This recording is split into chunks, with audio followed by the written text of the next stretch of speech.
So the final episode of Planet Earth 3 has finally been released, and this one is about heroes. So this is the people that go out and just save nature, basically. And these episodes, to be honest, in previous series have never been the best ones. They're usually episodes I probably wouldn't rewatch. However, this was definitely better than most of the ones we've had before, and yeah, I actually surprisingly quite enjoyed this episode. So the first major bit of footage is of David Attenborough. I said last time that it might be the last time we see him. I realise I've said this 3 times now, but this could be the last time we see him in this episode, which is obviously very sad because the guy's an icon. It would be very weird not having him at least popping up occasionally in these programmes, but still, very good stuff, and I liked every bit of footage with him here. Even if he was just sitting at a desk, it was still great stuff. So, as ever, David Attenborough, man's a legend. What more can you say? But we see people who go out and rescue black rhinos to translocate them to areas. We don't get a lot of that. Most of the other footage in this episode we see quite a lot of. This is quite a short sequence, but it's fine. I mean, it shows you them lifting the rhinos off. We don't see a lot about where they go or anything, or the process. You know, I think there's more to be told there. Like, I know that anaesthetising rhinos is quite a tricky thing. But yeah, it was still fine. We see this guy in the Andes in, I think, Peru, I think he said he was, maybe Ecuador, who basically goes around and catches endangered frogs to keep them in this massive research centre where they keep various species so they can continue the gene pool. And it was good seeing him hunt for this very rare frog where there's one member of the species left. It was quite good. And it touches on the fungus that is spread as quite well known to have decimated most of the amphibian populations around the world. I like they talked about it. We have talked about it before, but it was still, it was good to refresh that here, I think. Then we move on to Africa, where we talk about forest elephants that have been killed. I like this episode does show you footage from the previous series of Planet Earth and Planet Earth 2.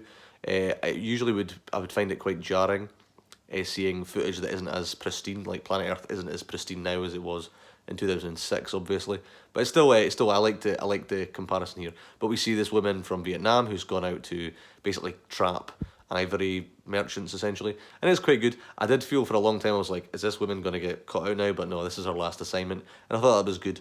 Yeah, it was an interesting part of the episode. It kind of felt like a thriller in a time. This whole sequence in this episode felt a bit almost too cinematic sometimes, but it was still a pretty good sequence.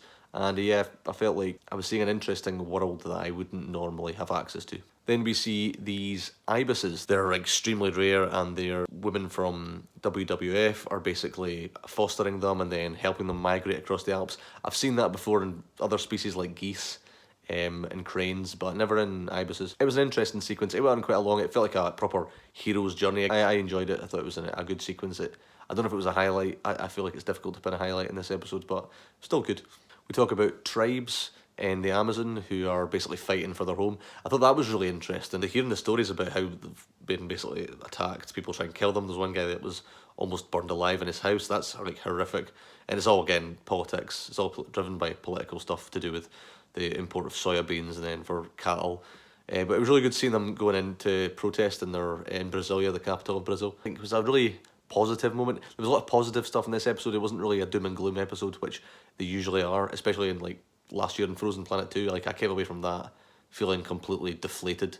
This episode I felt a sense of hope, which I think is important for trying to get us to preserve the natural world. Then we talked about the Prime Minister of the Maldives, who's had quite an interesting life. Like, he's been tortured, he's had, he's done a lot of put in the line of fire for preserving the natural world and fighting the climate crisis.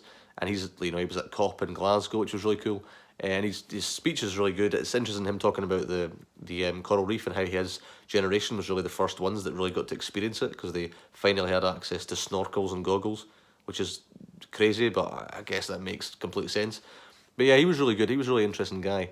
And again, you could see how defeated he was when most of our politicians, especially those of like Britain and America and various other Western countries, are just kind of like making concessions to those nations that want to keep burning coal. And it's just, that was the part of the episode I felt the most hopeless with. I feel like, just because that is the where it really counts, and that's where the biggest failures are. It's like everyone on the ground is doing a great job, but the guys who can actually change legislation are the ones that are not doing enough in it. That's where it's disheartening. But no, it was a really good part of the episode, and again, I kind of way to kind of wrap it up almost. And the final part of the episode is kind of just showing you what's happened to the people we've seen in this episode. It was nice. They were all pretty much all positive stories.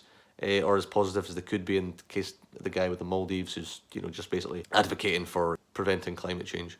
But no, it was pretty good, and it was nice seeing how they'd all wrapped up. And again, as I said before, it didn't feel like a doom and gloom situation either. It felt like, these are people that have made progress to kind of inspire other people. I think that's important, and it's something that's missing in a lot of series like this. So yeah, I don't know about picking highlights in this episode. It wasn't really a episode with great, like, a groundbreaking footage. It was more just showing you things, but it was still a good episode. But yeah, I liked it. It's not the best episode in the series. It's not the worst though. I think it's better than the Extremes episode.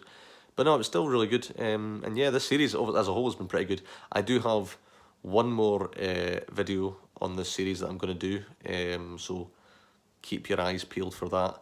And yeah, I mean, I would probably do more of these if there was an interest in it. So if you are interested, then let me know in the comments below what series you'd like me to look at next. An old series and one that came out recently, I don't really mind. Just let me know if you're interested. And yeah, as ever, feel free to like, comment, subscribe, or don't. Again, the option's there. And yeah, let me know what you thought of the episode. What did you like about it? What did you think of the series? Again, as I say, I have one more to do.